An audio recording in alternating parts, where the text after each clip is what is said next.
My name is Charlie Obrien from Mob TV. We have been tenaciously studying vegan vampires from Zorg since its inception at Anaheim Stadium, California, with Terry Marsh, Steve Watson, and of course Mike Bennett was in attendance. Terry had dialed Mike Bennett out of the Los Angeles County Jail, where incidentally he was exonerated. So they got together and hosted a few events, which led into conversation at one of the backstage parties about their serious love for vinyl. That's when they decided to check out the Vinyl Solution record store in Huntington Beach, which is owned by a wonderful gent and knowledgeable musical historian named Drac. Now that was the inspiration for the film, but let's talk about Planet Zorg itself.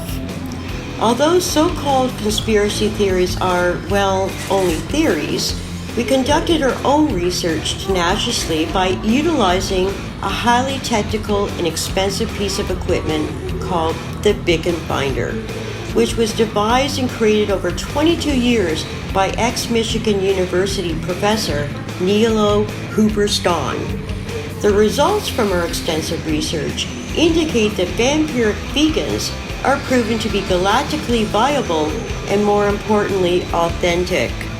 So anyways, I've been looking through the Beacon Finder's workstation, for which Mob TV has complete exclusive access to, and am confident to report the reality of Makasha, a wonderful vegan vampire who has two beautiful daughters, Immoral Coral and Vegan Tegan.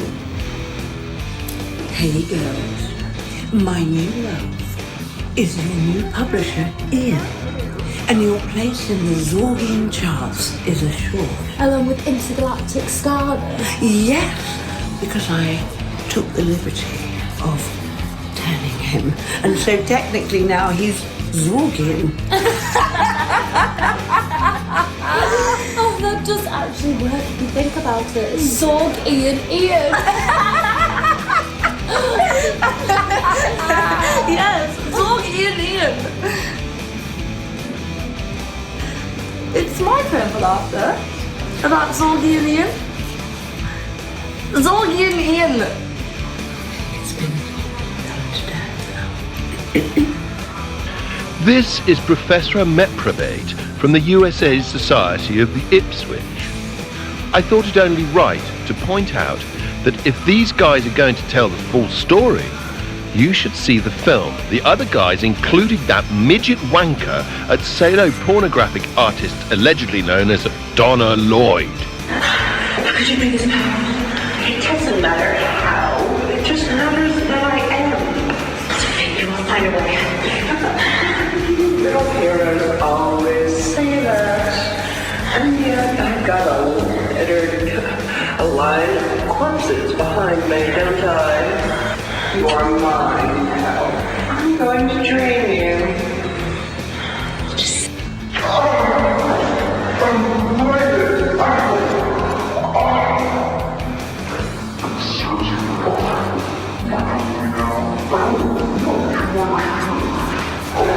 To make a long story short, the authorities from Zorg Central decided it was time for the vampiric vegans from the planet to descend on Earth and study the human condition. Knowing that the creatures of the Earth were in Zorg, which is approximately 300 million years behind the times, they decided that not only could they help these creatures, but they could also bring information back to help educate the children of Zorg regarding these strange species amongst us. First, they decided to send the vampiric vampire called Piddle Bun, as he was known to be an expert on intergalactic matter. The trouble is that he enjoyed living on Earth so much, they became involved with this thing called glam rock, and consequently became a glam pyre.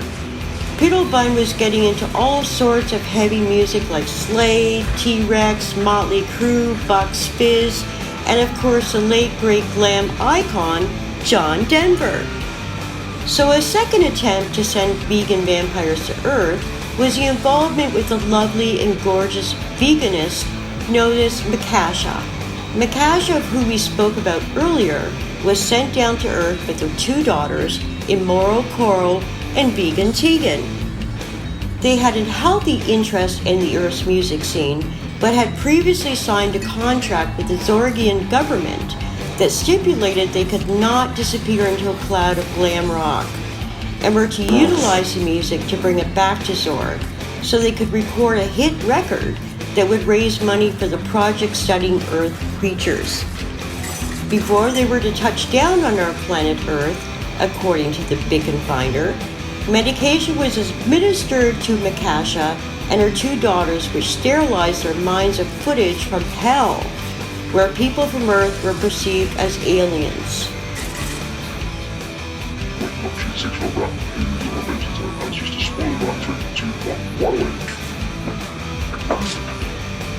Right, so I'm going to go out.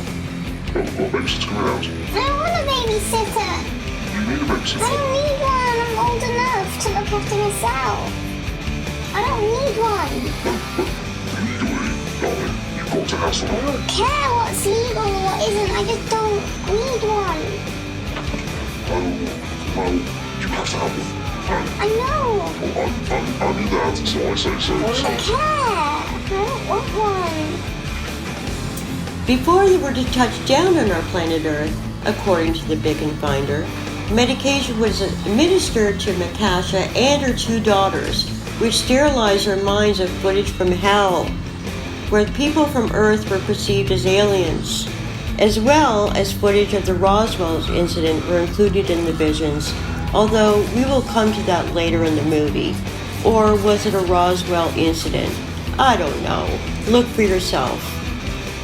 Well, according to the truth feature encrypted in the Beacon Finder, this creature feature regarding the Roswell's incident was a fake. That does not mean it didn't happen, but as I said previously, more on that story later. When Makasha questioned her daughter Coral if whether she thought the creature feature was a fake, Coral was totally convinced that the story was authentic. Makasha's other daughter Tegan, however, was far more skeptical and deemed it to be a fake. Turned out that the creature feature was indeed a fake, however Makasha insists that the incident did in fact happen. I investigated another feature inside Professor Hooper Tahn's incredible technological piece of equipment, which by the way is incidentally triangular and the size of a large house, which is why it's hidden deep down inside the Earth's deep core.